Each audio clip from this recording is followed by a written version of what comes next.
जैसे बताया था, रिपोर्ट के आंकड़े बताते हैं कि सबसे बड़ा ड्रॉप उत्तर प्रदेश में है जो 36% है, जो कि नेशनल आंकड़ों से भी ज्यादा सरप्राइजिंग है।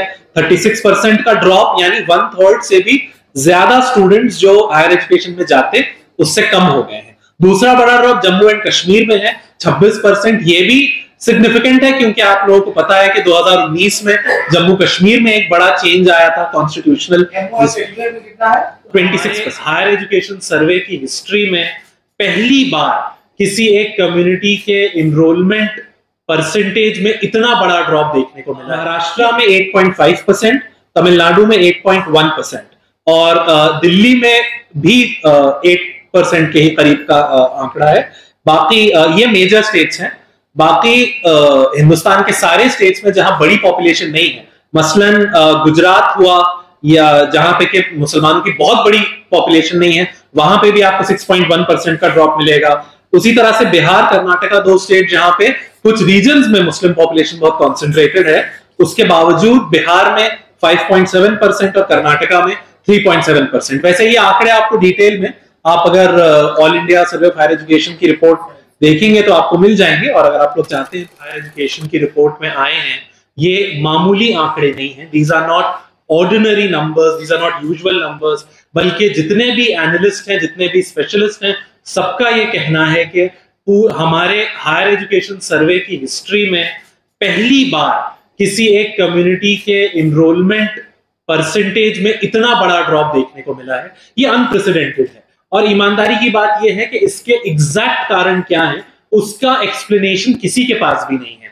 इसीलिए सबसे पहली जो डिमांड है एसआईओ की, मेरे ख्याल से इस वक्त वो बहुत जरूरी है सरकार के लिए कि 1,80,000 मुस्लिम स्टूडेंट्स का एनरोलमेंट यानी 21 लाख से 19 लाख पे कैसे गिर जाता है, 8% से ज्यादा की कटौती कैसे हो जाती है एक साल के गैप में सिर्फ। इसके ऊपर एक जांच होनी चाहिए, सीरियस जांच होनी चाहिए और उसके सारे फैक्टर्स को इन्वेस्टिगेट करना चाहिए, इंक्लूडिंग गवर्नमेंट स्कीम्स, गवर्नमेंट के एजुकेशनल इंस्टीट्यूशंस का प्रेजेंस, किन जगहों पे एजुकेशनल इंस्टीट्यूशंस प्रेजेंट है, उसका क्या इंपैक्ट होता है। इस तरह की एक होलिस्टिक जांच होनी चाहिए। हम यहाँ पे बस कुछ अहम चीजें, कुछ अहम सवाल जो इन आंकड़ों को और जिस वक्त के ये आंकड़े हैं उसको जब हम साथ में रख के देखते हैं तो जो अहम सवाल कुछ खड़े होते हैं, हम उन सवालात को आपके सामने रख के अपनी बात को खत्म करेंगे।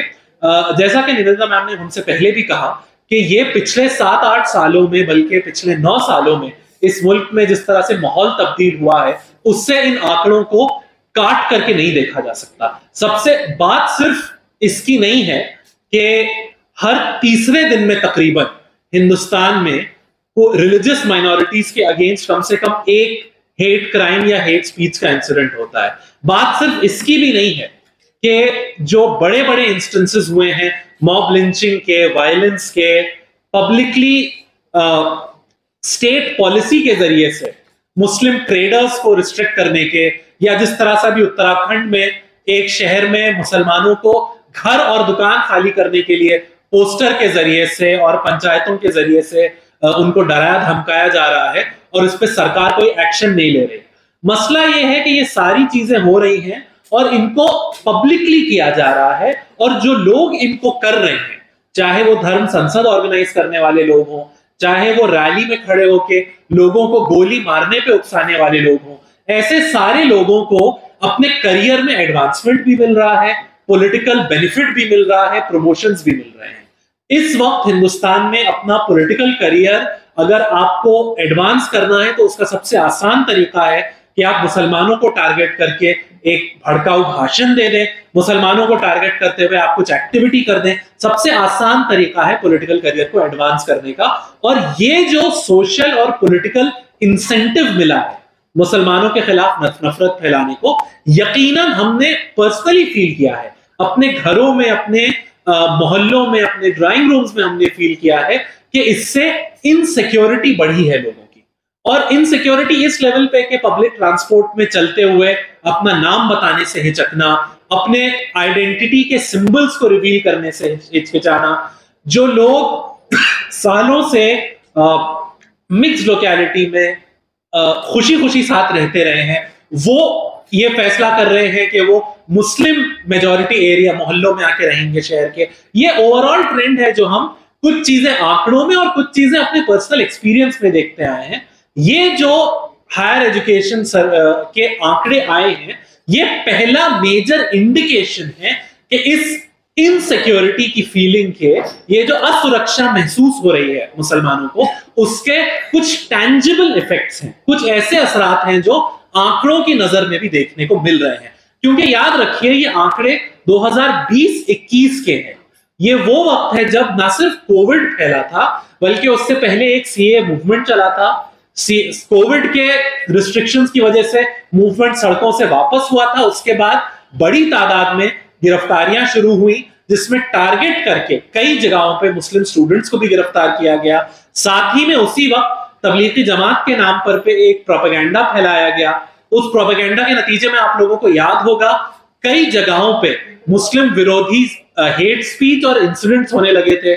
सब्जी वालों को, रेडी लगाने वालों को किस तरह से मोहल्लों में आने से रोका जा रहा था। कई सारे बहुत पब्लिक इंसिडेंट्स हुए थे जहां टारगेटेड तरीके से मुसलमानों को अटैक किया गया था और यह फैलाने की कोशिश की गई थी कि तबलीगी जमात और मुसलमानों की वजह से कोविड फैल रहा है।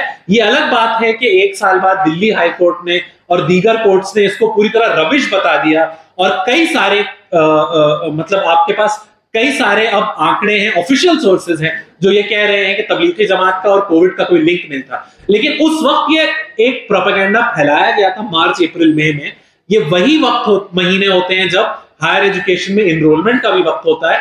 हम इस बात को पूरी तरह डिस्काउंट नहीं कर सकते। हम नहीं कह रहे कि ये डायरेक्ट लिंक है, ये जांच करने की चीज सरकार के लिए है, लेकिन बहरहाल ये वक्त वही वक्त है जब इस तरह के Islamophobic, anti Muslim, hateful propaganda को फैलाया जा रहा था। और ये लाजमी बात है कि जब इस तरह का प्रोपेगेंडा फैलाया जाए तो उससे एक इनसिक्योरिटी फैलेगी। खत्म करने से पहले आखिरी बात जिस तरफ मैं इशारा करना चाहूंगा, हिंदुस्तान में हम लोग ये जानते हैं हायर एजुकेशन एक प्रिविलेज है आज भी। उसकी तरफ वही लोग जा पाते हैं जिनके बेसिक चीजें किसी हद तक सिक्योर होती हैं। या तो वो लोग जो पुश्तैनी तौर पे वेल ऑफ हैं, एजुकेशन से जुड़े हुए हैं। फर्स्ट जनरेशन में हायर एजुकेशन में वही लोग जाते हैं जिनके घर पे थोड़ी सी सरप्लस इनकम होती है, थोड़ी सिक्योरिटी होती है कि आने वाले कि आप अपने 18-20 साल के अर्निंग मेंबर को आप 2-3 साल के लिए उनकी अर्निंग को मुलतवी करके, रोक करके उन्हें पढ़ाई की तरफ भेज सकते हैं ताकि वो बेहतर फ्यूचर हो सके उनका। ये एक सिंपल, सबको पता है एक चीज है।